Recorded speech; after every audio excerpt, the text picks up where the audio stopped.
Was ihr beachten müsst, wenn ihr selber Laugengebäck macht mit dem ungefährlichen Kaisernatron, aber dafür mit Hefewasser und Lievito Madre, das zeige ich euch gerne in diesem Video. Hallo, hier ist Emma, Emma Magians. Herzlich willkommen hier auf meinem Hefewasser-Kanal. Heute heißt es wieder Hefewasser für alle, alles was dein Gebäck begehrt. So, und hier habe ich schon die Zutaten. Schreibe ich euch natürlich wie immer unten in die Infobox. Ich habe hier Dinkelmehl verwendet, dann Honig, den könntet ihr auch durch Zucker oder Zuckerrübensirup ersetzen. Dann kommt natürlich noch ein bisschen Wasser hinzu und ihr könnt die Menge zwar halbieren, ich würde sie aber so lassen, denn es lässt sich fertig gebacken wunderbar einfrieren. Dann noch ein bisschen Salz und hier habe ich mein Lievito Madre. Das ist ein Rest bei mir, das habe ich vielleicht eine Woche vorher gefüttert und währenddessen dann im Kühlschrank gelagert. Ihr könnt immer das nehmen von dem Auffrischen, von diesem. Und wie das Ganze geht, ich verlinke euch oben rechts mal die Playlist dazu.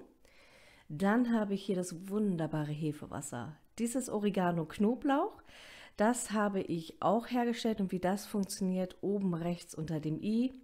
Dann noch ein bisschen Milch. Und ich kann euch sagen, die Kombination Hefewasser, Lievito Madre ist einfach fantastisch. Dann hier noch ein bisschen Butter. So. Wenn ihr das Ganze vegan möchtet, dann ersetzt ihr den Honig mit ganz normalem Zucker, die Milch mit Pflanzenmilch und die Butter mit Margarine. Und ich knete das Ganze jetzt 5 bis 8 Minuten in meiner Küchenmaschine durch. Und ich kann euch wirklich versprechen, es ist total einfach. Es gibt aber ein paar Sachen, die ihr beachten müsst. So, der Teig ist fertig. Ich decke ihn mit meinem Bienenwachstuch ab. So, da ist es ganz wichtig, dass die Finger so ein bisschen warm sind, beziehungsweise ihr so lange das Tuch an dieses Gefäß haltet, bis es sich quasi daran angeschmiegt hat. Das hat schon einiges mitgemacht bei uns, das Tuch, ich kann es euch sagen. Da waren so viele Gebäcke schon drin. Zack, zur Seite gestellt und einen halben Tag später, dank Lievito Madre und dem Hefewasser, ist es echt toll aufgegangen. Ich wollte mir aber Zeit für das Gebäck nehmen und habe es dann erstmal wieder abgedeckt und in den Kühlschrank gestellt. Und nochmal für so einen halben Tag dort stehen lassen, weil ich keine Zeit dafür hatte. Und das könnt ihr genauso gut machen. Das klappt richtig gut. Und es kann aber auch sein bei Lievito Madre, dass das auch nochmal im Kühlschrank ein bisschen weiter aufgeht. Also nicht wundern. So, halber Tag später. Jetzt ist er natürlich recht fest, weil er aus dem Kühlschrank kommt. Das finde ich jetzt nicht das Schlimmste. Gerade bei Gebäck mit Hefewasser, die schwimmen ja immer so ein bisschen mehr, als wenn ihr diese chemische Hefe aus dem Supermarkt verwendet. Und da ist es gerade für Anfänger ganz toll, wenn ihr das im Kühlschrank ganz kurz lagert, vielleicht für 1, 2 Stunden, dann wird der Teig fester und ist dadurch einfacher zu bearbeiten. So, ich zerteile diesen großen Teigwulst erst einmal und falte es ein bisschen. Dadurch bekommt die Außenhaut Spannung und das ist wichtig, auch nochmal zum Aufgehen. Dann drehe ich den ein bisschen, also schleife ihn auf meiner Arbeitsfläche. Da habe ich weder Mehl noch Öl, das klappt wirklich sehr gut, gerade wenn es aus dem Kühlschrank kommt. Ihr könnt aber auch ein bisschen Mehl nehmen oder auch Öl, wenn der Teig noch klebrig ist. So, bei mir kommt es immer darauf an, ob ich Mehl oder Öl verwende. Das ist auch irgendwie so eine Tagesformsache. Viele nehmen ja immer gerne Mehl. Ich bin da ein bisschen vorsichtig, weil ich den ja nachher in diesen Wassertopf mit Natron mache und dann habe ich ja überall alles voller Mehl. Deswegen zeige ich euch gleich, wie ich das mache. So, auch hier nochmal geschliffen. Ich benutze immer gerne zum Zerteilen meiner Teige die Tortenmethode. Das heißt, ich forme es zu so einer Tortenform, nehme dann meinen Teigspachtel, Schaber, meine Teigkarte, danke, Entschuldigung, und zerteile das dann einfach hier so. Guckt mal, ganz einfach und unkompliziert. An dem Tag hatte ich ein bisschen Knick in den Augen. Der linke Teig ist ein bisschen größer gewesen als der rechte. Das macht aber überhaupt nichts. Und ihr könnt aus diesem Teig Laugenbrötchen machen. Das habe ich gemacht, ein Blech voll. Und ich habe auch Laugenstangen gemacht. Die zeige ich euch, wie die gehen, weil es gibt nämlich hier was Besonderes zu beachten. Ihr könnt aber auch, wenn ihr wollt, hier auch den Teig in 3 kleine Streifen teilen, die einmal zu Würstchenform und zum Beispiel einen Laugenzopf dann machen. So, ich schleife jetzt jedes dieser Teigstücke. Das klappt wirklich ganz einfach und richtig schön. Ich habe das jetzt hier nochmal im Schnelldurchlauf für euch. So, zack, zack, zack. Und ich kann euch sagen, es macht so viel Spaß, mit Hefewasser und Lievito Madre selber zu backen. Wenn ihr mehr darüber wissen wollt, fragt mich auch gerne. Und ich habe hier wirklich ganz viele Rezepte schon und habe auch Playlists dazu erstellt. Es kommen immer wieder neue Rezepte. Ich habe es jetzt nochmal umgeändert. Ihr habt euch gewünscht, statt 3 Videos in der Woche möchtet ihr im Moment lieber nur ein Video sehen. Das kann ich bei diesem Wetter natürlich auch verstehen. Allerdings ist es dann auch so, dass eure Wünsche ein bisschen später erfüllt werden, weil es ja quasi nur noch 4 Videos in der im Monat gibt.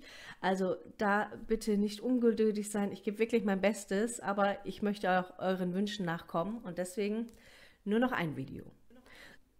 So, und ich habe jetzt ein Teigstück ausgerollt, so ähnlich wie bei meinen Salzstangen, die verlinke ich euch auch nochmal oben rechts. Und dann rolle ich das so ein und knipse die Enden so zusammen. Und tatsächlich, ich habe 2 Varianten ausprobiert, die zweite zeige ich euch. Die ist vermeintlich leichter, aber im Ergebnis waren die gerollten Laugenstangen wesentlich besser, die sind besser aufgegangen und haben ihre Form auch beibehalten. Ihr könnt es auch einfach so rollen, wie ich euch jetzt hier gerade zeige. Aber tatsächlich die andere Variante ist einfach besser gelungen.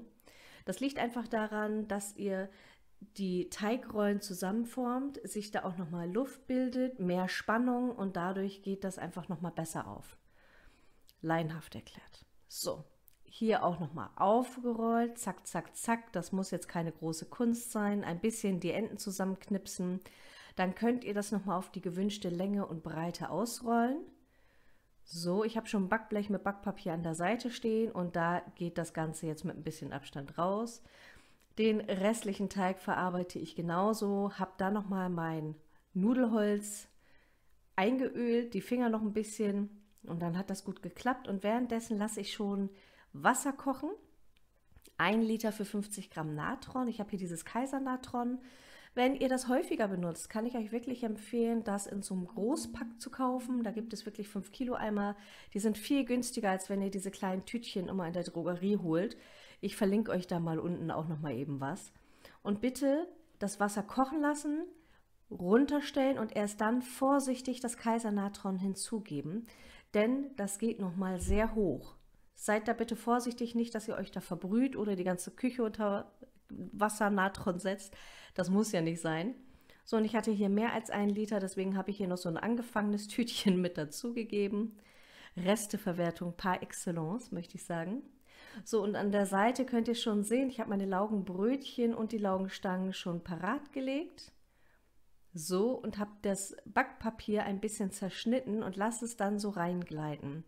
Ihr könnt die auch so in die Hand nehmen, aber bei mir waren die dann schon sehr lange in der Küche und haben so ein bisschen auch, ja, an Festigkeit verloren. Sie sind dann irgendwann auch ein bisschen flach gelaufen. Das liegt natürlich auch ein bisschen am Hefewasser, bitte nicht erschrecken.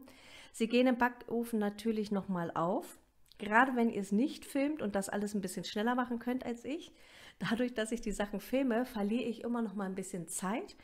Und dadurch läuft das manchmal auch ein bisschen eher breiter, als wenn ihr das dann selber nachbackt. Also bitte nicht wundern und erschrecken, dass die jetzt sehr platt aussehen. Circa 30 Sekunden sollten sie nur in dem Wasserbad bleiben. Lasst ihr sie zu lange drinne, dann kann es sein, dass die euch aufreißen, wenn ihr sie dann wieder rausholt. Also guckt maximal so circa 30 Sekunden. Dann hebt ihr sie raus und erst dann schneidet ihr sie ein. So wie ihr wollt, nach bestem Wissen und Gewissen, und dann geht das Ganze in den vorgeheizten Backofen bei Ober- und Unterhitze. Hier habe ich die Brötchen, die sind tatsächlich auch recht breit gelaufen, weil das echt lange gedauert hatte dann mit dem Film. Und ich weiß nicht, ob ihr es erkennen könnt. Vorne links waren die nur gerollten und rechts die mehr aufgegangen sind, die waren die gefaltet wurden. Ich zeige euch mal so ein aufgeschnittenes Exemplar. So. Und ihr könnt das leider nicht sehen, aber die sind mega fluffig geworden. Also die waren richtig, richtig köstlich. Und ich zeige euch mal nochmal das Brötchen. Die sind auch nochmal richtig schön aufgegangen im Ofen. Die waren vorher wirklich total platt wie so eine Flunder. Und danke an die Mitglieder noch ganz kurz, dass ihr mich unterstützt und mir solche Videos immer ermöglicht. Ich wünsche euch alles Liebe, viel Spaß beim Nachbacken und herzliche Grüße. Bis bald, eure Emma.